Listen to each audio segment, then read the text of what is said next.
Hello friends and welcome to the F-104 Starfighter here.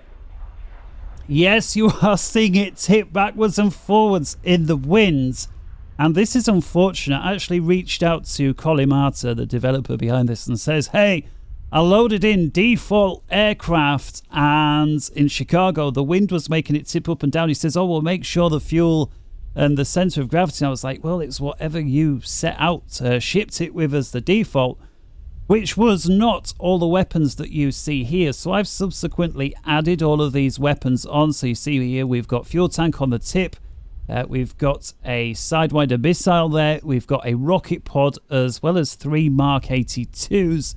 And if we take a look from the side here, we can see these Mark 82s are well forward of the center of gravity. I've also given it virtually a full tank of fuel.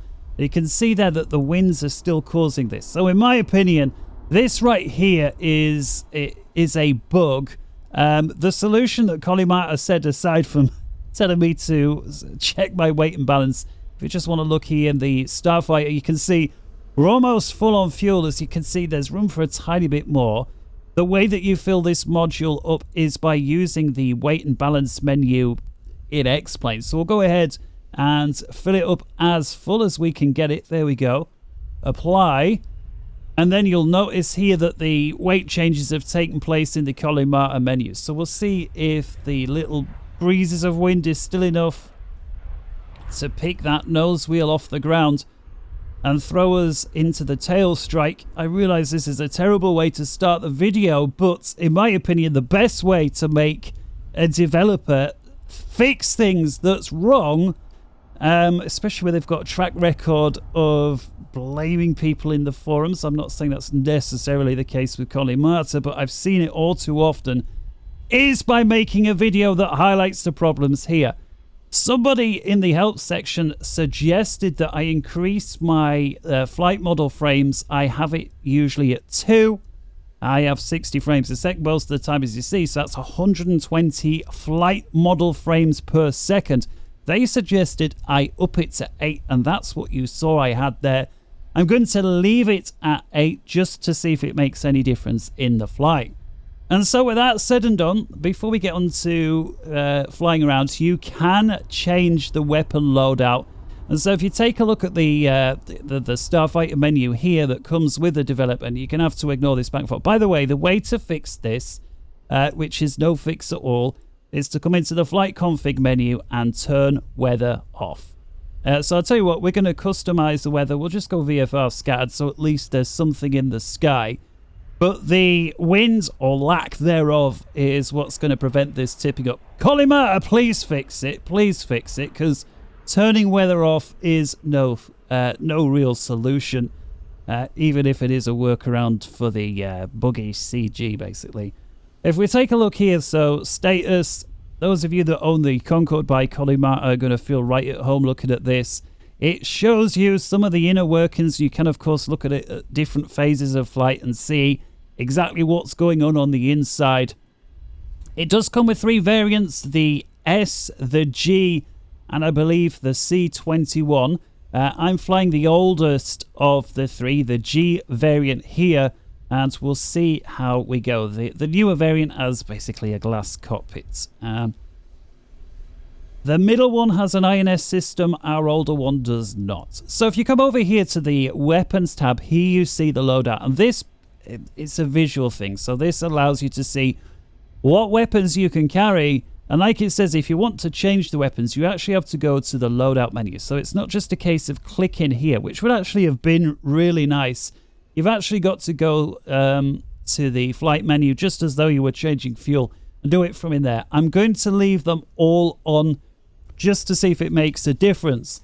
Okay, I'm no Starfighter expert. I've watched a few videos on YouTube of the real thing, so I have a vague idea what it sounds like and what it looked like, including that cockpit video, but yeah, never flown one. So we'll have to see how it goes. So jumping inside the cockpit, let's do away with this. We do have the checklist, so this is what we're going to go with, seeing as I am unfamiliar with the aircraft.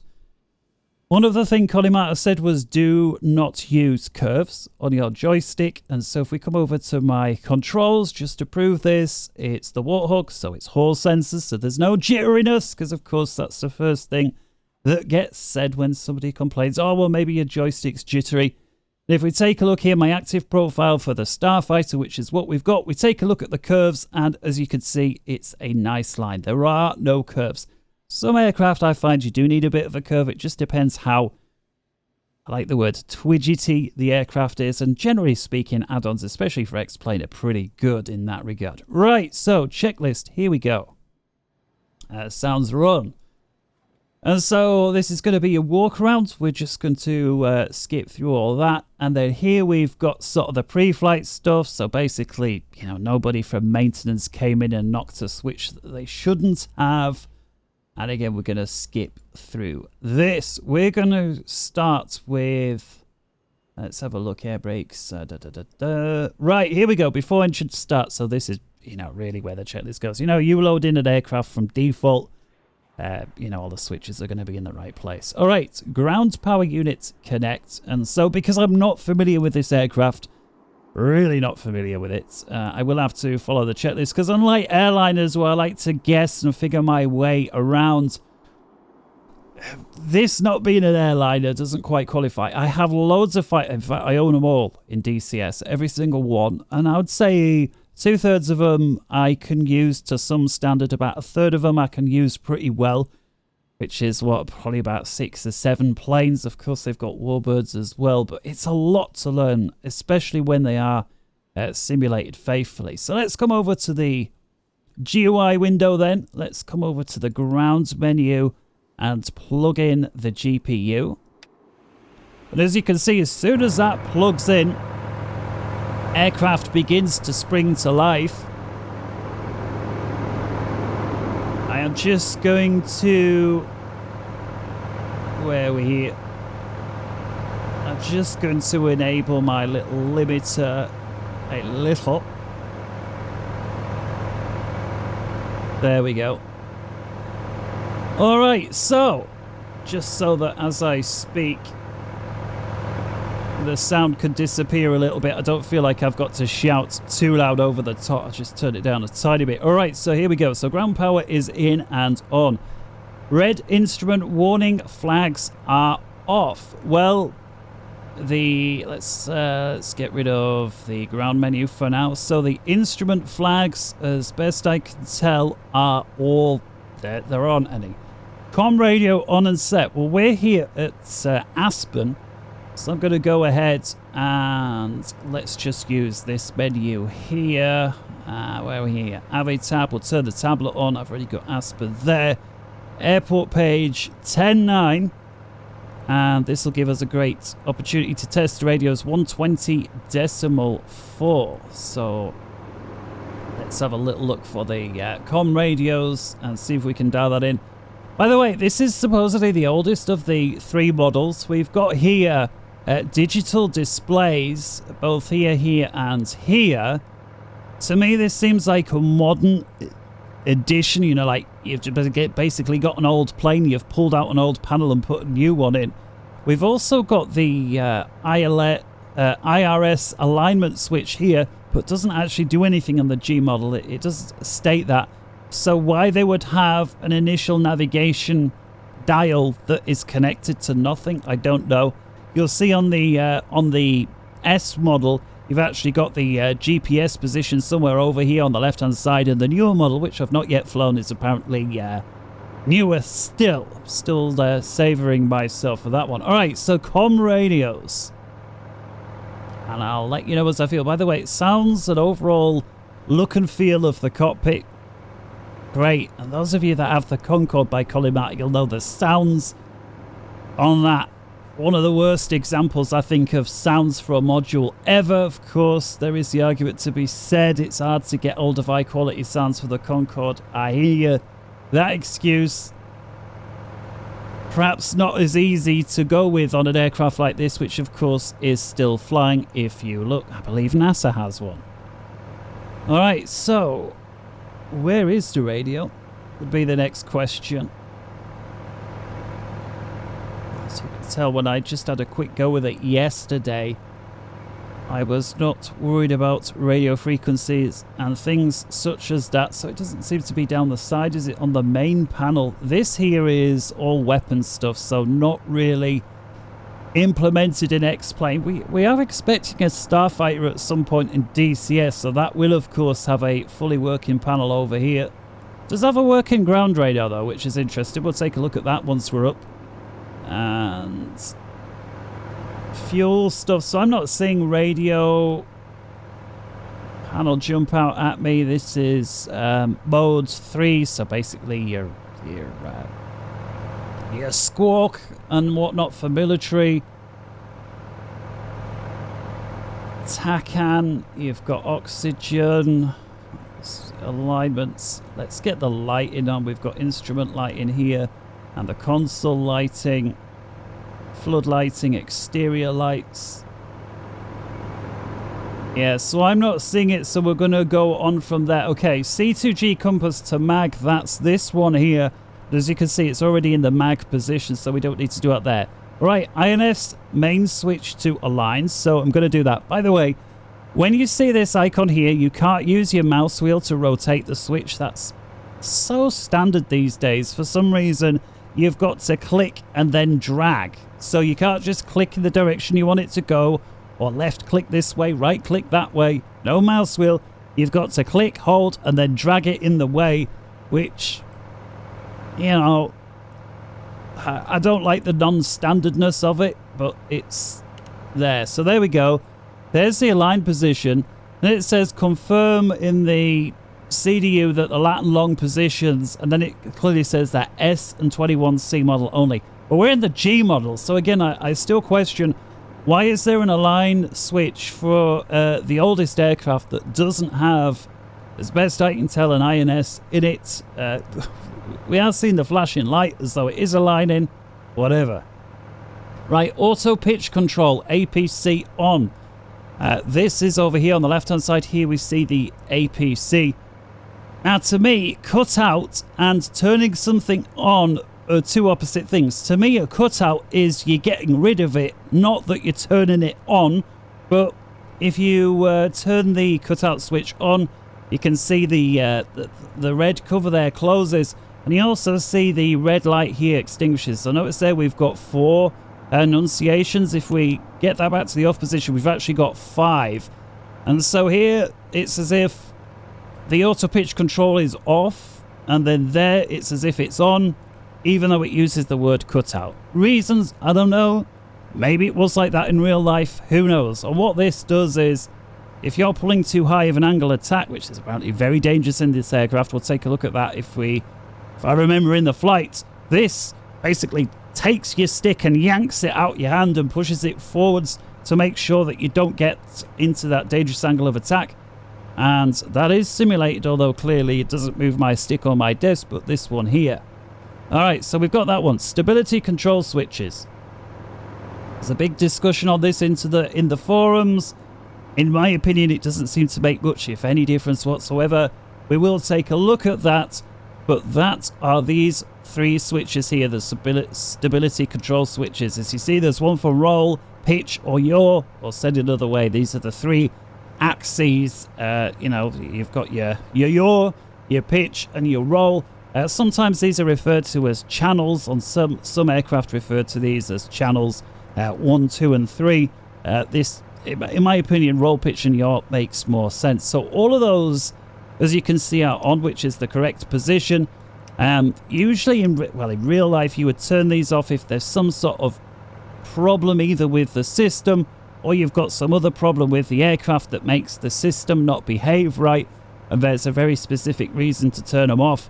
Usually you'd leave them on, and again, we will have a look at that once we're in flight. Trim neutral, so trim is of course used by the China hat on the stick. That's how we adjust the trim on most fighters. Here's the trim notification. You can see we are bang on neutral. I find myself increasingly having to use nose up. 1 or 2 other people in the forums who've got this aircraft saying similar things. Again, I'm not sure Colimata's recognizing it as an issue with the trim, but we will see. This aircraft has a very high minimum speed, and you know, so it's a lot in terms of doing landings and circuits.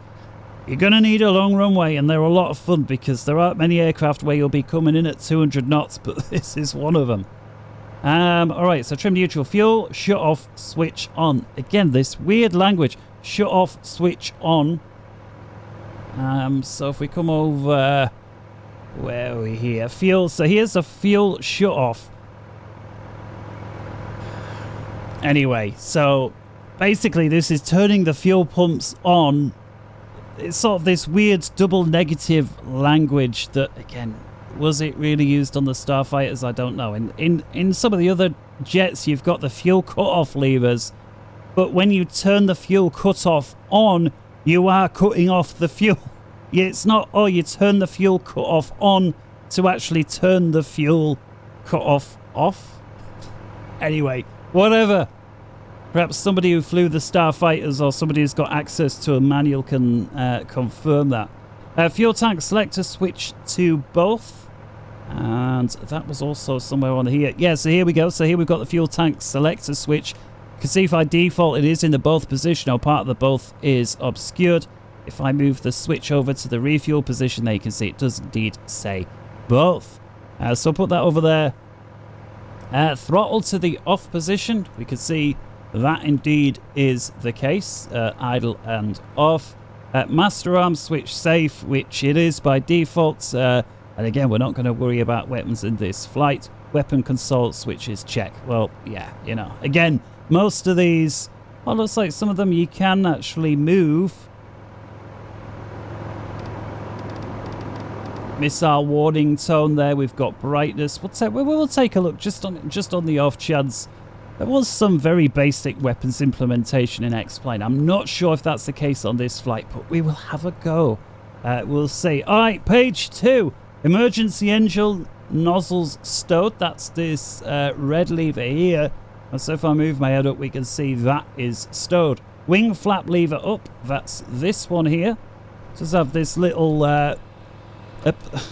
glowing up. Look at this. You can actually, whoa, you can actually see through the lever. You can see there how it glows up. Maybe it's because it's some material out of Star Trek. I don't know, but it could just be a piece of see-through plastic that is lit up. In any case, flaps positions are up. 3 green landing lights check. They are in. G-meter reset. And as all that yanking around from the wind before we turned it off has upset our G-meter, so we will reset that to level, or 1G, aka God's G. ADI and standby ADIs both check out good. Airspeed index set as desired. And so I guess that's this one here. Now in terms of speeds like V speeds and whatnot, do we have anything? So let's have a little look. Bane. That's not it. Settings, by the way, see I've got all the settings on. So Pro mode is on. We've got the sound. I'll tell you what, we'll turn the engines up a little bit. Let's go to 70. Outside, very loud, I found. Cockpit fans 55. We can, of course, already hear the GPU. The G-suit sounds great. Oxygen mount sounds, so we'll have all these on. HD resolution for the radar, I've said yes. Here's simple mode. Default was on. I've turned that to off. We'll have a look at that. Simple air refuel. On air-to-air refuel starts as soon as the aircraft are closer than 100. So it's air-to-air refueling. I've never done this in xPlane before. Obviously DCS. It's one of the crucial skills in many cases. And so simple air refuel off. What's that mean? I literally well, we'll see if we can shove the hose in. Cockpit lamps glow and intake doors. And again, this seems to be specifically for the newer aircraft. Okay, so that's there, the settings. The route menu, again, we're just freestyling this one, so there is no route, and that's going to be for those aircraft that has some sort of INS system. Again, we don't. The S model or the newer one. Equipment. Select additional equipment. Radar warning receiver.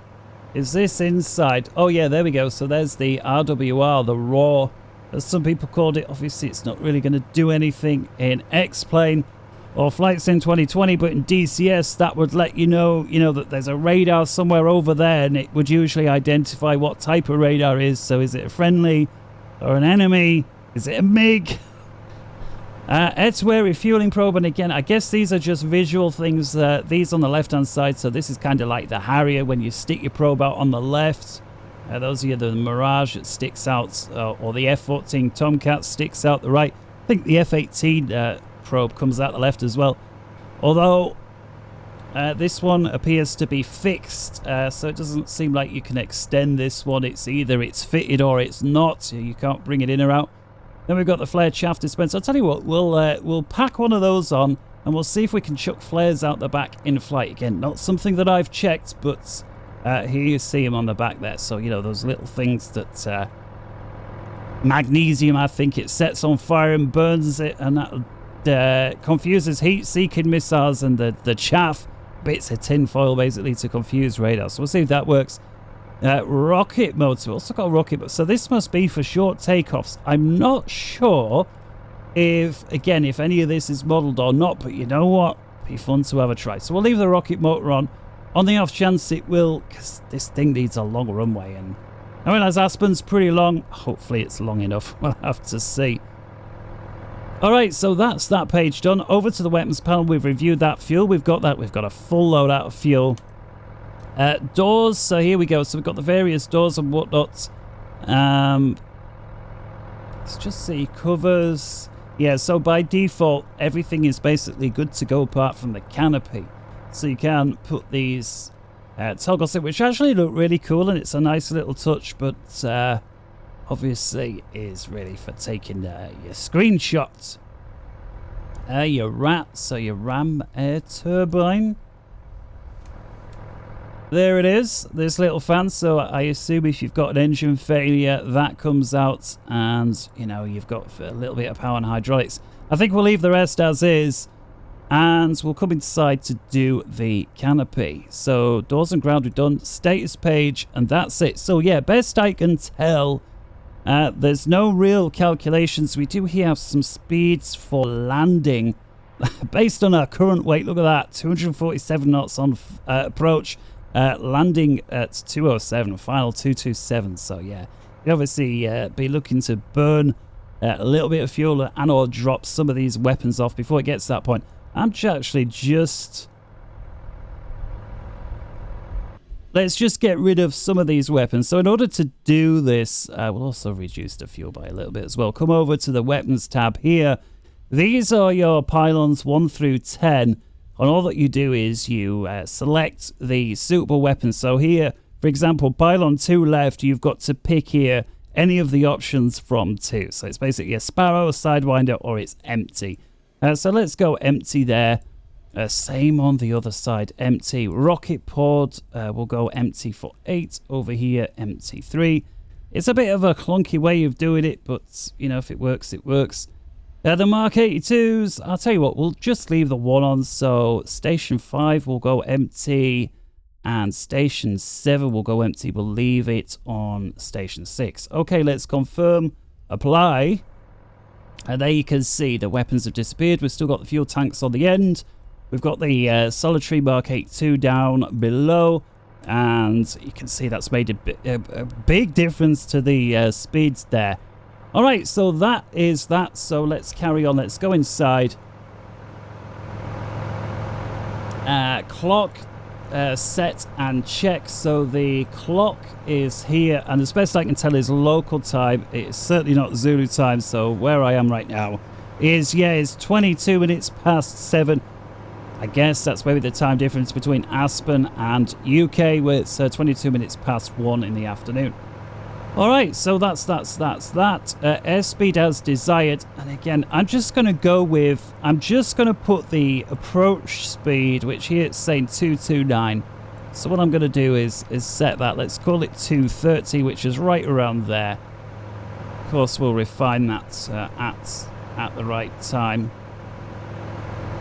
So generator switch is off, and again these should be by default. We see they're both off.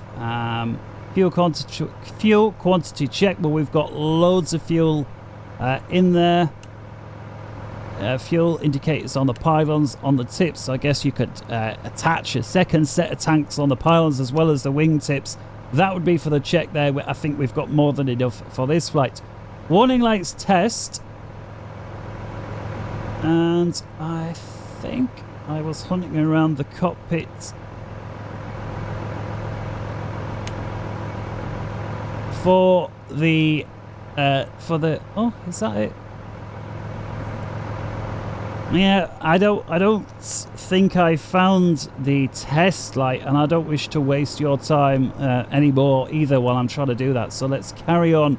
Oxygen system on all. So again, one of the cool things about this is you do hear the breathing, and how that breathing is manipulated by various moves in the air, which is great.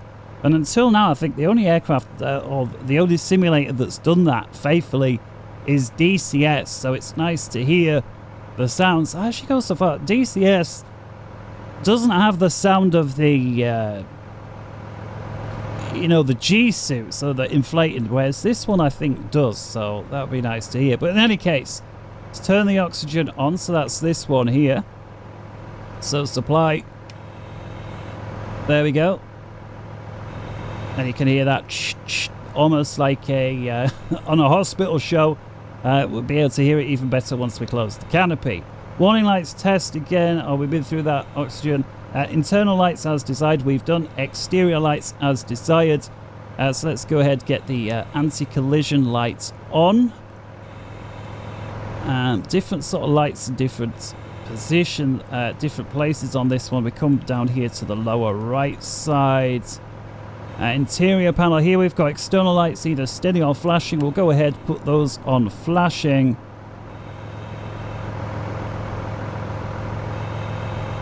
Now we see this alignment light has stopped flashing, so they've at least simulated the alignment process on the G model, even if there is no IRS, which is whatever. We'll put that over into nav mode. Exterior lights as desired. Cockpits with temperature to auto, yeah. Rain covers off. We didn't have those anyway, so let's go on to the next page. Ground power unit check. Well, it is. Fuel shut off switch on, which we've done. Throttle off check again, yes. Engine starter switch 1 or 2.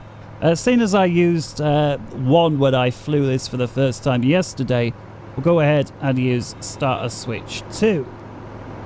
And here we go. So again, there is just one engine, but it's got 2 start switches. So let's go for system 2 today. Gonna hold it.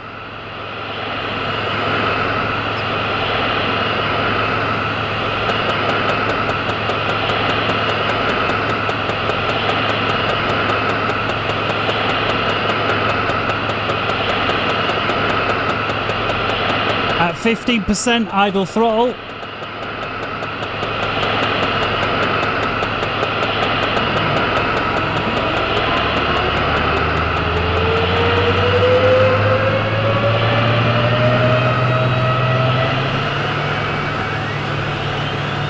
The sounds, man, are beautiful.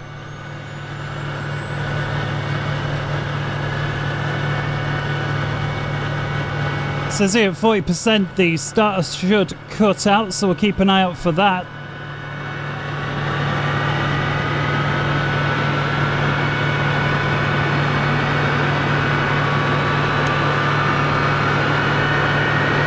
That's good.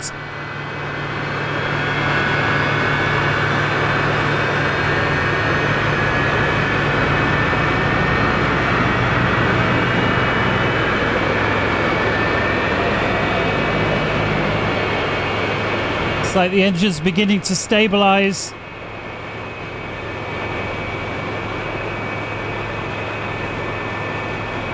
Let's go ahead, pull the canopy down. And lock it. There we go, near ourselves thing. Alright, the engine is stable, and with it we'll go and turn generators. Come on. 1 and 2. We'll close those covers. Auto pitch cont out light still on.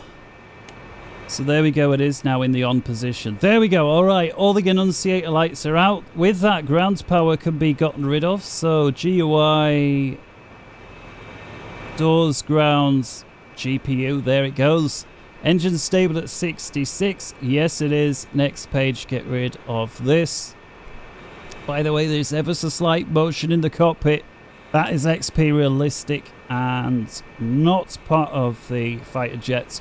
I basically toned most of XP realistic down or off for this aircraft just to be absolutely sure, you know, that it wasn't XP realistic that was upsetting the flight model in any way, shape or form. Alright, so next page. Before taxi, ground power unit disconnect. Yes, perform flight control checks. Right, pitch. And so pulling back on the stick all the way, letting go, pushing forward. As you see, I do have the walk. The only reason I mention that is the Hall sensors, so there's no jitter or imprecision even after 5 years, which is why you pay a little bit more. Roll fully to the left, neutral, and fully to the right, neutral. My rudder pedals are not Hall sensors, but they still work pretty well. So there's the left boot, neutral, right boot, neutral. So rock those. Those are good. Air brakes, and I'm just wondering, is there is, I think, a little, yeah, there we go, there's the air brake indicator, so we do see it from inside. If we come outside, you can see the air brakes on the side of the fuselage. It's got a full setting, a half setting, and all the way in. It's not like some aircraft that lets you pull them out and stop and pull out and stop, like, so you can open it or close it at any position. It's either off, half, or full, or 1, 2, 1, back to 0. You can see we've got our flashing anti-collision lights instead of steady. They're working great. We've got a nice little beacon light up top and one down below. Okay, Canopy has decided, well, we desire it closed. All external doors and hatches are closed. Yes. External safety pins removed. Yes, because we only toggled a few of them on and off briefly. Com radio set. Well, we couldn't find the radio. Terrible of me doing a little video on this, and I can't even find where the radio on this aircraft is, but it is what it is. INS align, wait for the green light. Well, we did, and put it into nav mode, which we did, even though apparently we don't have nav on this. Nav systems frequency set. We're just going to freestyle it over the mountains at Aspen. Oxygen systems check, all on. Well, there you can see it's on, and we've got the supply there, oxygen normal, and this here is the flow light. So this indicator going from white to black is basically a visual way for the pilot to confirm that oxygen is being pumped in through, you know, your mask, basically through the tubes. So if you don't see that going back and forth, there is trouble. Here we got a TACAN, which is very similar to VOR navigation. Some charts actually list both VOR and TACAN frequencies. There is a site that lets you figure out, you know, what exactly, if we send this to transmit receive mode, you can find where exactly 77x, what is that? You know, that might be something like 111.15 or whatever it is. It's just the military, for whatever reason, uses a different convention. I think there are a few other minor differences, but the point is they work for both. So this 77x would have a corresponding regular frequency like 111.10 or whatever. Okay, so on. Altimeter book set. Speed checks, we've already... oxygen, speed check, we've done. Altimeter book set. So the default here appears to be 300 feet on the radals. I see no reason why to change it. External lights, we've done that. We'll go ahead and put the taxi light on, so we'll put this in the down position for taxi. There we go. Anti-skid switch seems to be off by default. I don't actually recall seeing anti-skid switch in the checklist, but we're going to turn it on in any case. There we go. Oh, that's the anti-ice. There we go. Anti-skid on. And taxi lights required. Wheel chocks removed. As you can see, there are none, so that's done. So taxi checklist, surroundings, open brakes, start rolling, perform brake tests. If successful, continue taxi. We'll do all of that.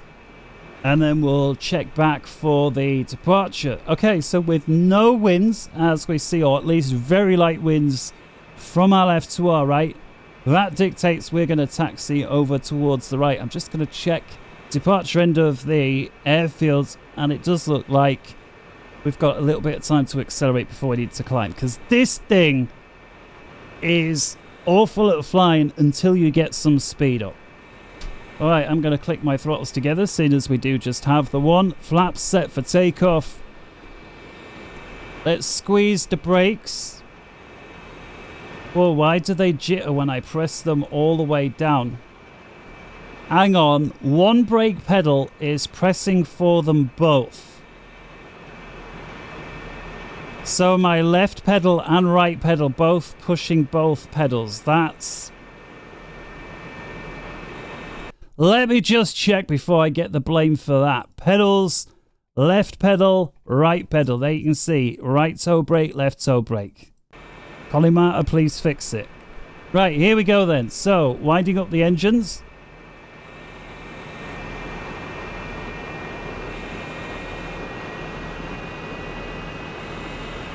Ah, there we go. Taxiing begins. Great, great, great. Quick glance to the left. Glance to the right. Let's go. Usually you steer with your rudder pedals in military aircraft. On this, the rudder pedals have about as much effect to the nose wheel as do airliners. And so the tiller, which I use for airliners, is actually working for this. If I press the pedals, as you can see, have almost no impact on what happens. Again, you're talking, what's that, about 5 degrees nose wheel steering maximum, which is again right for an airliner, so 7 degrees. Nose wheel steering switch, I have bound pressed it, didn't do anything. Again, Colimata, depends how realistic you want to go. I mean, alright, I've got the tiller bound, but where's the tiller? I don't think there is one. Again, jet planes either use the rudder, and if they don't have the rudder, you use differential braking. Alright, here we go. On to the runway, so let's go on with the landing light. Let's have a little look.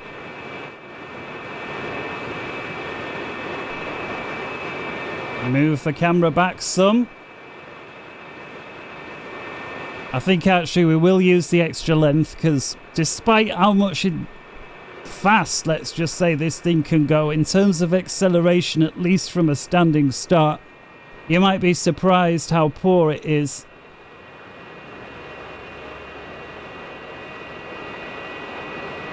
I do need a screenshot for my thumbnail.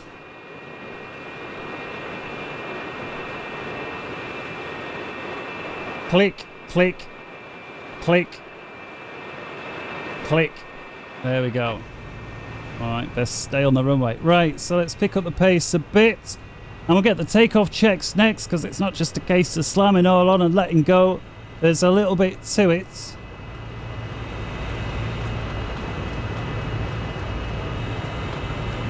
I guess there is actually for all aircraft, right? If doing things properly, which I, of course, notoriously avoid doing.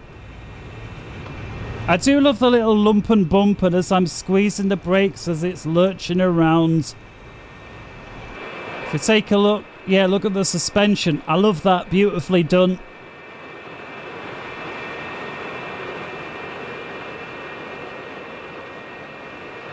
Again, this thing can turn, as the Americans would say, on a dime. We don't have that expression, but I do like it. So here's left turn, here we go. I'm going to put full lock in. Wait, look at that turning circle.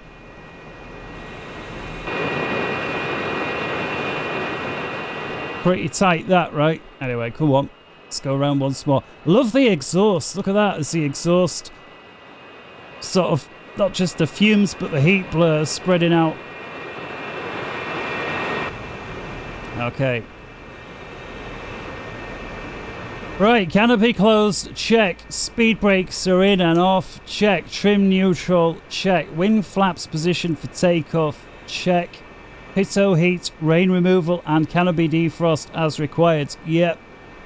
Aircraft aligned to the runway, check. Wheel brakes fully applied, using just the one pedal, check. By the way, Let me just try differential braking and see if that's a thing. I never thought to check. So I'm just going to press the left pedal. I guess I wasn't really fast enough. We'll check on landing. All right, here we go. So that's set, that's set. Again, I'm just going to press one pedal. For some reason, when I press both down, we get this weird effect. So let's just press the one. Perform engine tech. Throttle to full military. That is not full power. That's full power minus afterburner.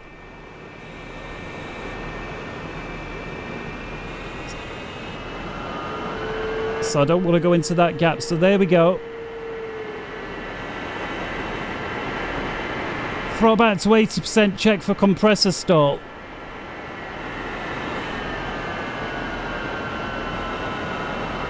Sounds good to me. Throttle back to idle. Check fuel flow. It's all good. Com radio contact as required. Alright. Aspen. Starfighter 104. Runway 15, ready for takeoff. And they say throttle up, wheel brakes off. Full power, instruments check, ASI check, and then it's after takeoff. After takeoff, gear up, because this is going to be so quick, we're not going to do the checklist. Gear up, flaps up, throttle as desired, check gauges, airspeed, whatever. Right, here we go. So mil power.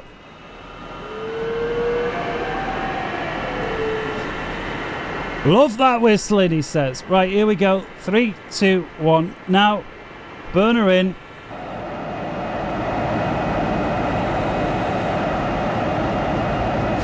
Thought it crashed then. My goodness, that would have been frustrating.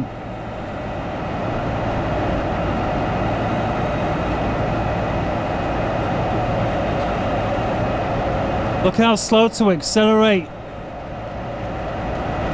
Not even at 100 knots yet. We are now.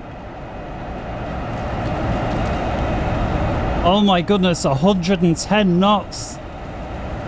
120. Now it's going 30, 40, 50, 60, 170. I'm running out of runway. Going to have to start pulling on up. Whoa, and there's that weird elasticy feeling. Up we go. Come on, man.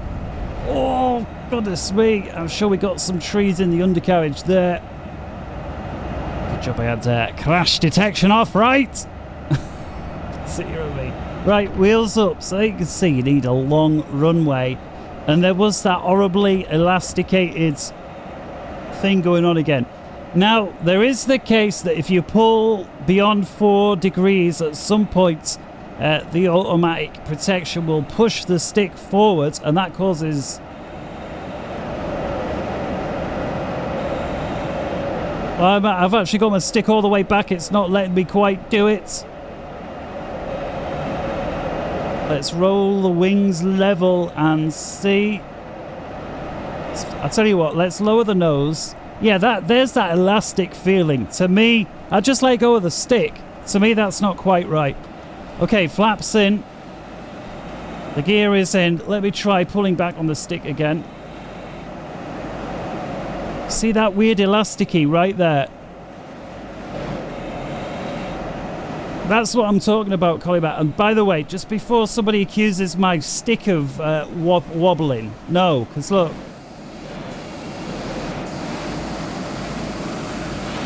And I realise I'm being a bit too aggressive there, but I'm trying to make the point. All right, here we go. Ooh. See what I'm talking about? The flight model here, I just don't feel it's quite right. Now, I know if you go past 4, the stick should go forwards, but let's pull.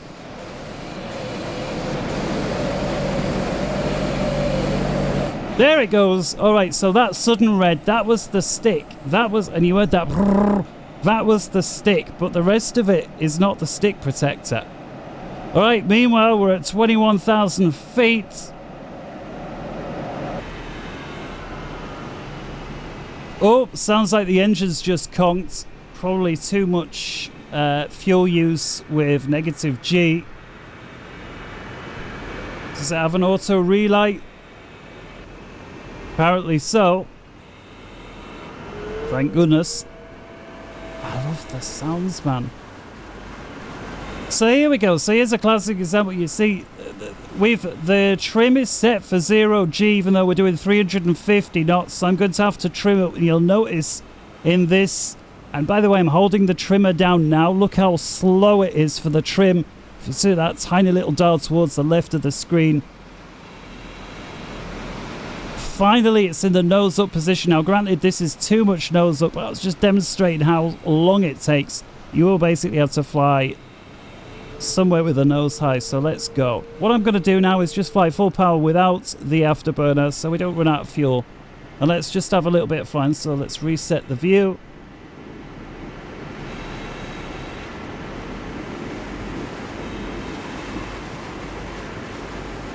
And to me, this is where really you're going to have fun with this aircraft. I mean, auto the scenery is on so we can explore the world. And at speed. Take a look at the speedo there. We're doing 500 knots, which is almost Mach 1.0 as you see. And now this very weird effect where, look how far you have to move the stick before anything begins to happen. And then it all of a sudden comes on very aggressively. So that may be a little unusual. And Colimata does say turn the stability augmentation off. You see, this is just sometimes this slightly weird effect.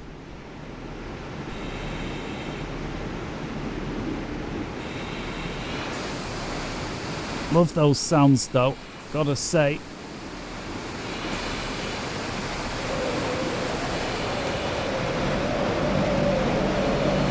Oh, the sound, don't nose me down now. Imagine that, you're pulling up, you've got a rising mountaintop like that, and you're riding that 5-degree AOA, and it's like, if you go a tiny bit more, the stick's going to get yanked out your hand, and with it, you're into the side of the hill. Looks like suddenly we've got some snow. Beautiful.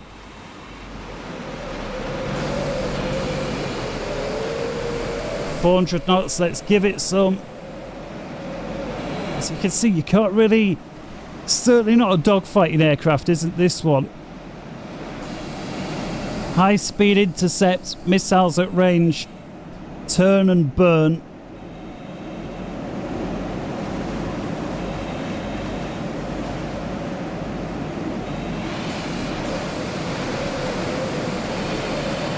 Got full burner in for now. And so let's take a look then at the radar. So I'll just take the afterburner off for a sec. And if we believe the radar's down here, yeah. So if we set this to AG or air ground mode, see most of the modes, of course, disabled, being not simulated. There we go. Got a nice radar image there of the terrain. And the realistic mode is turned on, which means if we see the mountain, i.e. the radar can see it, it's painted. And if you can't see behind the mountain, i.e. the radar shadow, that is depicted in this case as black. And so, you know, it simulated pretty well. What exactly you could do with this information in the sim, I don't know. Let's go flying down a canyon and see.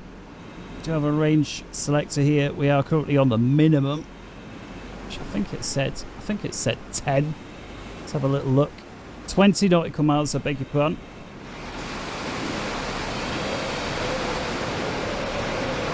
Eek. Oh, you can hear that sound again. Just pulling out. Yeah, so you really can't take your eye off the ball. There is a very simplified autopilot. If we take a look, where's that? Here on the lower left-hand side. And it's worth toggling the... Just make sure I'm not going to hit a mountain again. It's worth setting this one to engage on and off, and it'll basically keep you straight and level. So watch as I... Still flying it. I'm just going to get right around there. Let's just say I need to do something now. Look at charts, whatever. Click it on, and now the autopilot's got it. And in theory, I mean, it's still nosing down for some reason. So let's pull back, try and do that again.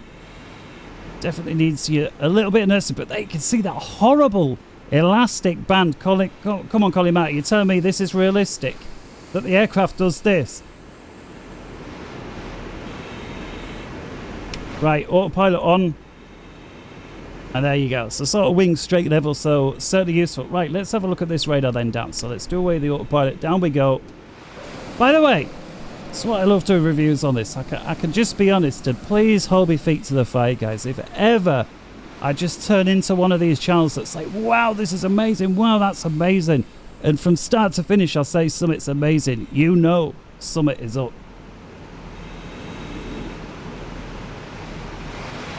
It's just not worth it.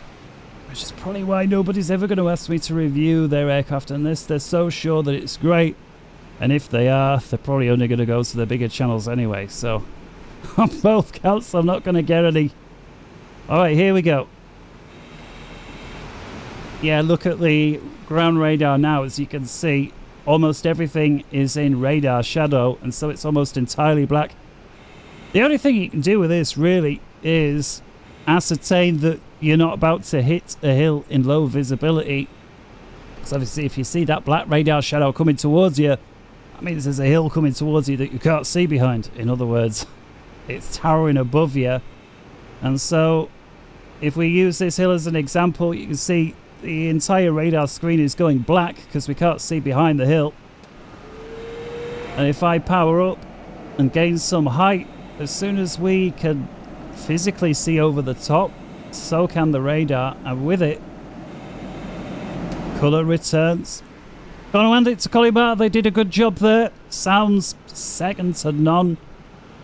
And navigation wise, again, in the absence of knowing now VOR frequencies into TACAN, and you can of course just twizzle them around. I was doing this at Chicago, just moving them one by one until eventually it found something somewhere.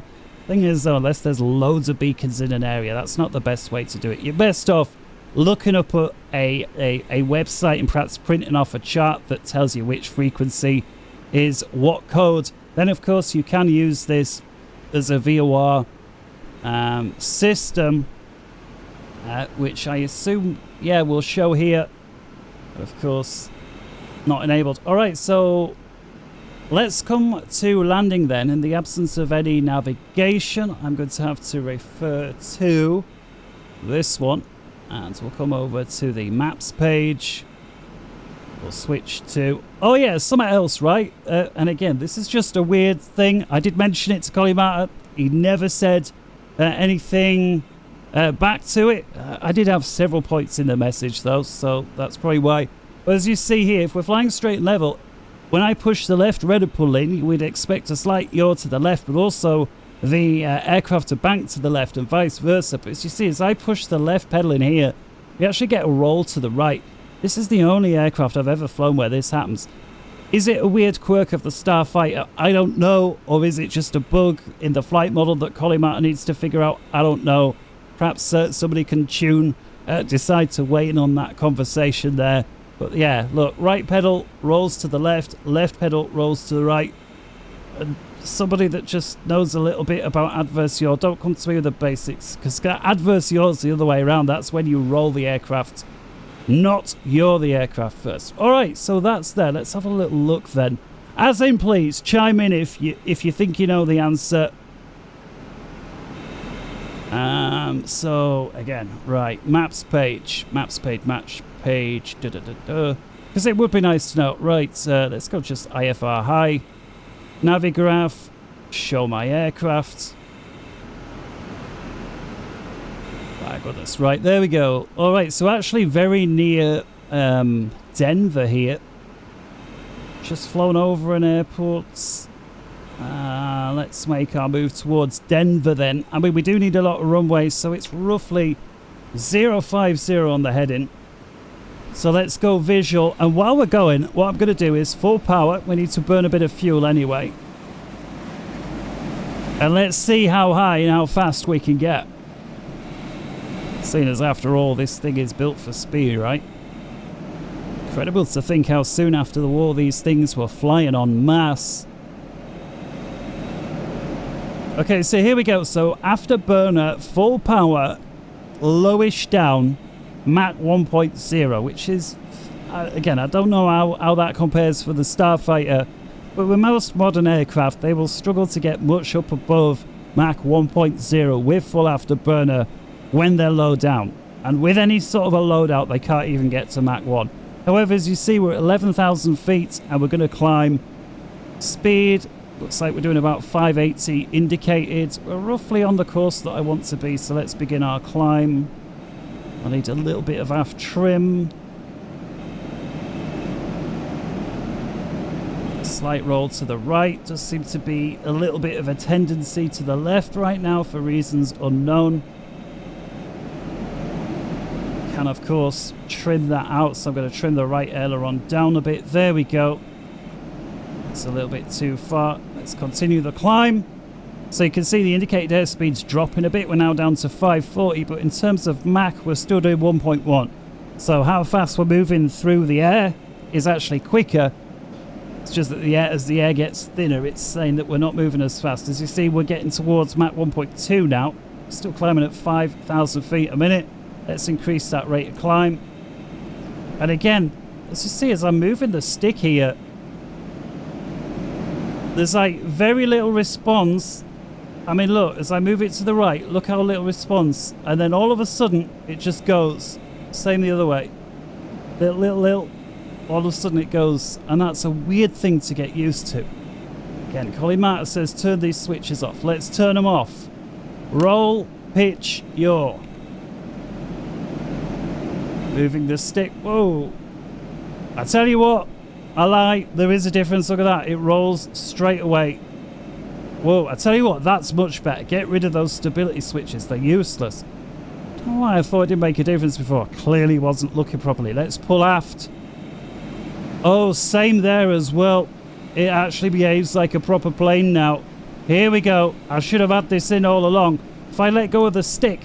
Oh, we've got rid of that weird rubber banding as well. Guys, turn those stability switches off. Colimata, I think stability is supposed to make it more stable, not less. Look at the height. 31, 32. We're at Mach 1.4. 33,000. Let's go ahead, see if we can get another picture here.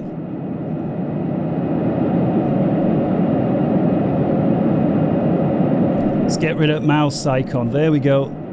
Screenshot, and we do have the bomb. I don't think the external stores make any noticeable difference to the way it flies. Please do correct me, but in terms of drag, speaking of, there is the drag forces right now, the X-plane. So as I roll left, right, you can see when I let go, there is this slight little sponginess. You see the calculations, it's this, and that's what's causing that weird feeling inside. Again, as I pull back on the stick, right, I'm not doing this with the stick. Look, I mean, I'll let go completely. That right there is the proof. Look. So, anyway, whatever. Right, let's continue. Power back on. Let's turn these forces off. 1, 2, 3, 4, 5, 6, 7. Back to the cockpit view. Alright, let's pull up. We're flying over the mountains here in Colorado. Does look really good in xPlane, I have to say, with the with that auto doing its thing, which is basically what Microflight Sim is, right? It's automatically loaded in the scenery tiles for where it is.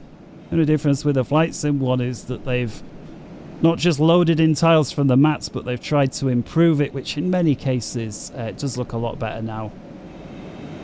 Still not perfect. There we go, look at that. Mach 2.0 and climbing, so we're now Mach 205, which is the speed limit of the Concorde. As you can see, there is actually a top speed limit to this as well, which at 41,000 feet seems to be about Mach 2.2. So as far as I can tell, certainly for me, this is the fastest that I can go in xPlane without cheating in any which way. Because I don't own any crazy aircraft that do anything silly. There we go, Mach 2.1 and a bit.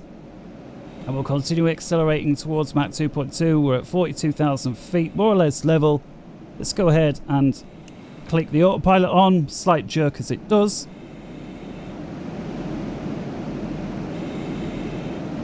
And There we go. Indicated airspeed. Well, it's at about 580, 585 as we're getting right towards 2.2. Let's have a little look on where we hear the minimap. Alright, so Denver not too far away to the north. We should be able to see it before too long. Having a little look. Look-see. I do like the window effects, the canopy. Alright, there we go. There's the slowdown message. So I'm going to deal with that by letting go of the autopilot, and we're going to pull back on the stick. And we're going to climb 20 degrees. Look at the height now. At Mach 2 with a 30-degree climb.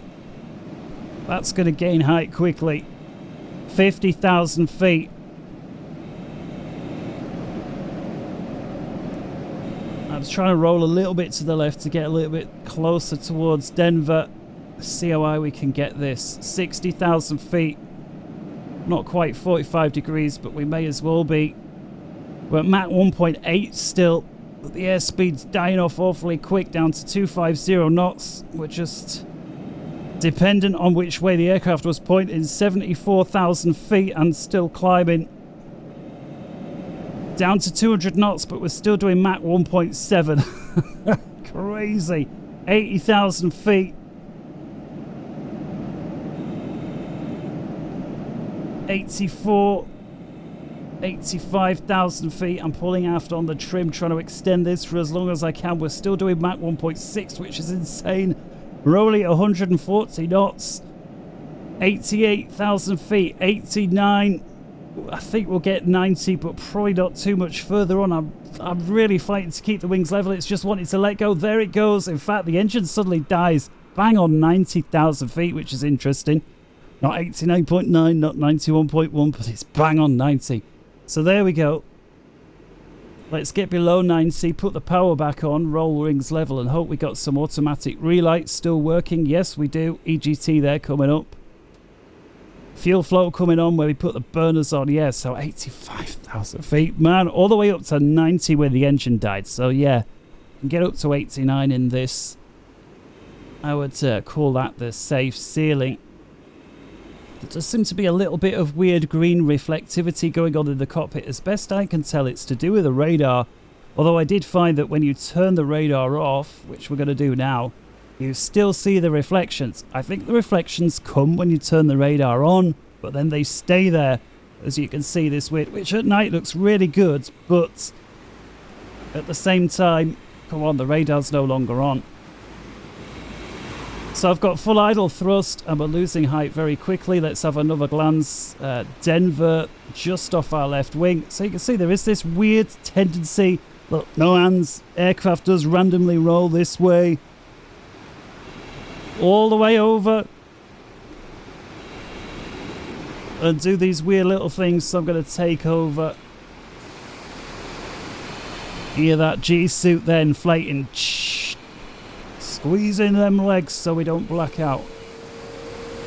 That wine man to die for. Yeah, I'll shut up and give you it again full blast. Gotta let the engine idle all the way first.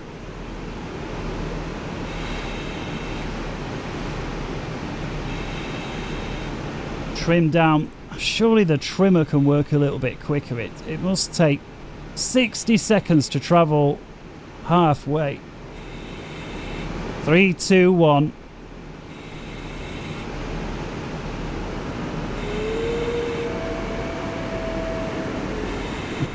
I like that. I remember hearing that on that NASA footage when I saw it when he wound them up. By the way, what sort of a job was that NASA guy? It was just like, oh, just pick this Starfighter, fly it around the Space Center a few times and then land. It's like, yeah, it's a nice job if you can get it. So here we are, Denver, with its weird runway layout that reminds me very much of some shady symbology from the 1930s and 40s that we can no longer use. Don't think I'm the first to have said that. Probably won't be the last. Alright, so here we go then. Little bit of a jitter there as the scenery loads in. And good job these runways are long because of the high approach speed. So if we take a look, fuel, looks like we're down to about 2,600 pounds. So this would probably be a good approach time. So let's, oh, that's the wrong one. We don't really want the checklist. I need the GUI. So here we go. This perfect example now. It's now rolling to the left. So normally you'd right pedal to, you know, if you were trying to do it with your feet. But because of the inverted way this works, I'm actually going to press the left pedal, and with it we roll out, which is unusual, let me say that. Right. Fuel, no. Status, yeah, here we go. Right, fan approach speed 182, touchdown 162.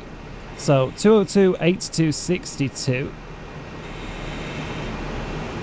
So I'm going to set this dial for the middle. So let's go for 182. There we go. Get rid of this. Probably worth binding that GUI thing as well, just to get the approach speeds a little easier. Right, so I'm going to go idle throttle and just try and get my trim squared away, because it's like I've never known to have to trim an aircraft as much as this ever. Right. Trimming that tendency to roll to the left off now. A little bit more right trim. I think we've about got it. Okay, starting to trim aft. Trim, trim, trim, trim, trim, trim. Trim. Right, there we go. I forget what the speeds that the flaps go at, but they're very high. So let's have a quick look at landing below 325, wing lever for takeoff. So we're right about 325. So let's trim aft a little more. So we're definitely below 325 now. So let's go flaps to their takeoff position, which most aircraft would rip them off, right? Below 260 gear, below 240 flaps 2. So remember that 260 is gear. This yellow line, I assume, is 250. So we're below 260. So let's dump the gear. I need to trim aft more and more and more. 3 green. There's 240. So with it, flaps full. And Colimata says you need to keep the throttle at or above 80% throughout the approach, or you'll suddenly get this wing drop to the right. Now that was simulated. Actually a little bit low here. Burners on. I'm pulling all the way back on the stick here, and as you can see, even at 30 knots above approach speed, the climb is horrifically slow. And again, we've still got the stability switches off, which I maintain is the best way to fly this by far. Okay, here we go. And I have to say, guys, when it comes to this module, at least in its current state, for me, the two main reasons to get this. Number one, just so you've got a fighter. Number two, or let's say 3 reasons. Number one, just so you've got a fighter. I mean, Starfighter, come on. Number two, it's the speed at which you can explore, and I'm aware there are other aircraft to do it in, but I just think a fighter is a cool, just the one, because of course you can't shoot the weapons addition. But 3, and to me this is the most fun. Practicing approaches and landings with this is just fun. Once you've been flying sims for a while, approaches and landings just become really, really easy. Like, there's just nothing to it. And as I maintain, in real life, I did really well in my scholarship, and I put it all down to the sims. There we go. Look at the way that the wing just dropped to the right when I cut the power down. So what I'm going to do is put the air brakes out so I can keep my power on.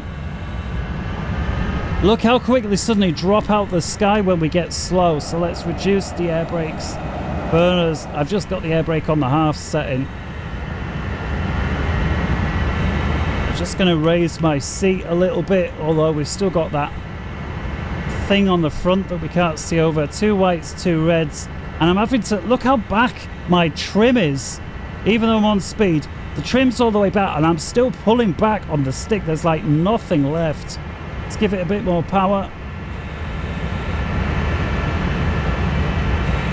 And I'm so used to using coordinated flight, and I've got to remember on this, it's, you know, the rudder pedals do basically the opposite. Right, here we go. Idle power, and I'm going to try and hold it. Hold it. There we go. And we do have a chute on this one, so let's pull the chute. And that'll slow us down in no time. I'll go ahead and put the full air brakes on as well.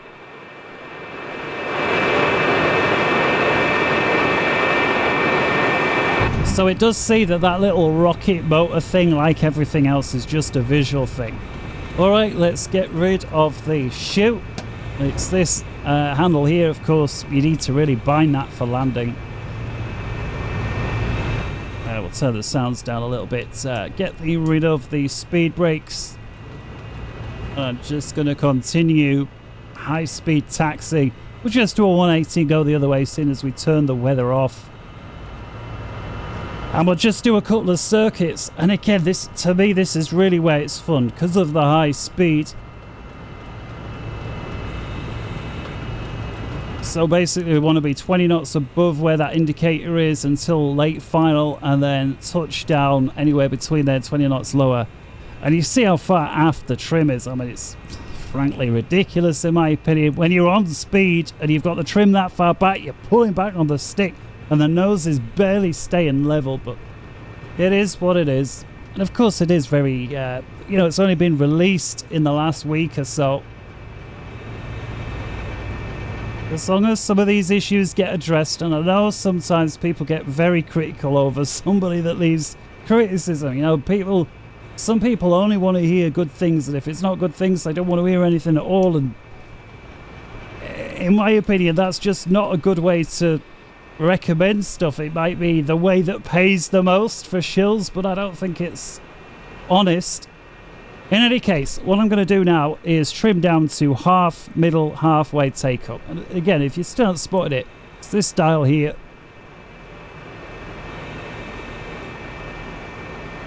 Alright, might actually be worth getting rid of my tiller. I wonder if the rudder would steer the aircraft then, but certainly nose wheel steering didn't, although it may just be that I'm using the tiller that blocks out the nose wheel steering. I don't know. Alright, here we go. Standing on the brakes.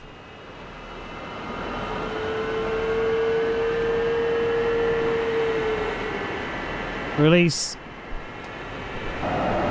Burners on.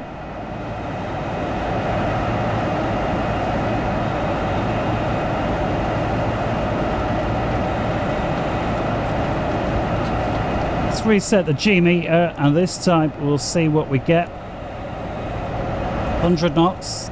Obviously it's going to be much quicker because we've got so little fuel. Down to just 2,000 pounds. 150. Let's go. Pull, pull, pull, pull. Come on, come on, come on. There we go. Wheels up. 250. We'll keep the flaps for takeoff until we get to nearer 300. There we go. Flaps away. And we'll just do the ones around. Burners off. No point accelerating too much more.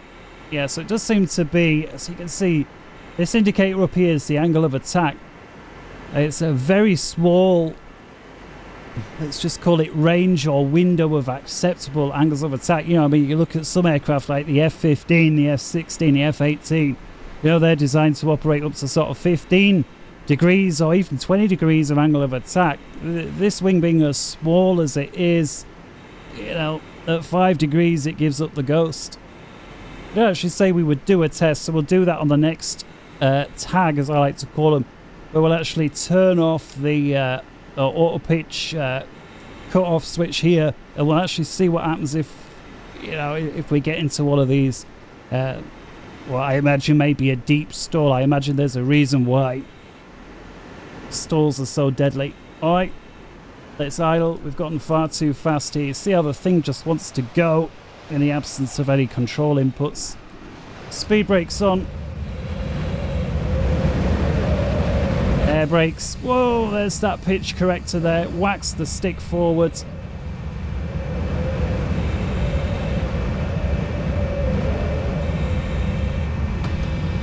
Flaps for takeoff. We are below 260. There's the gear.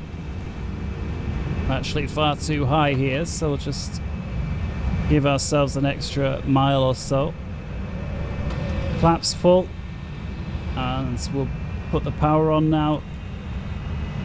Because of this, again, this dip to the right when it's less than 80%. It's so easy to forget about that. I've never known an aircraft like it.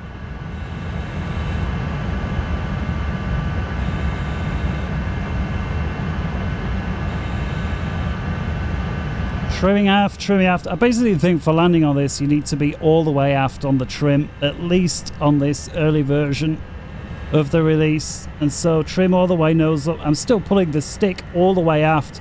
You can see I'm right on that triangle. I'm literally, trim's all the way up. I'm all the way back on the stick. I'm on final approach speed. And look at the nose. It's barely raising. So I have to put a bit more power on. Just to give myself a little bit of wiggle room. Let's actually do away with the speed brakes to half. Let's do away with them all together. And there the speed comes back to me. How are we doing with the runway? It's getting uncomfortably low here. God, I'm pulling all the way back on the stick again. Look at it, it's barely moving, man. There are the runways. Come on, you can do it. You can do it. I mean, any more power and I'll be in the burner. Oh, the speed dying off. We're going to have to go burner. Burner, look at this. Makes a huge difference at this speed range when we are this light, certainly. Down to just 1.5. All right, here we go. Brakes back on.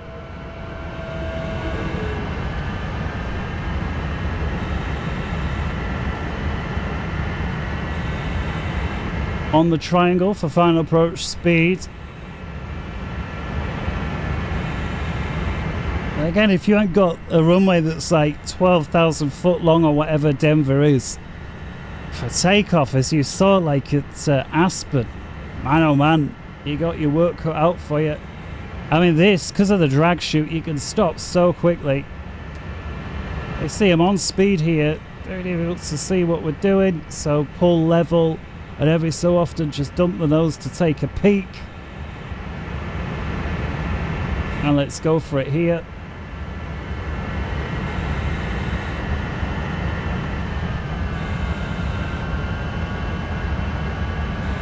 Rising runway. Oh my god, I'm pulling all the way back by. She just drops out the sky there. The speed just drops. There's a bit of a bounce. That was an ugly touchdown if ever there was.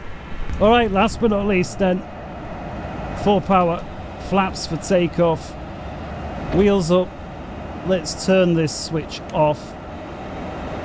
I'll see what it's like when we get into a deep stall in this aircraft. So speed brakes are off. Let's get rid of that last notch of flaps as well.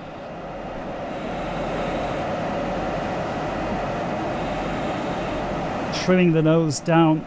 Got very little fuel left. So just over £1,000. I think £1,000 of fuel with the burners on would disappear. Certainly if you're at ground level. 2 minutes at the most. If that. Right, here we go. So there we go. We've actually got the annunciator on there for the auto pitch correction is off. So let's have a look.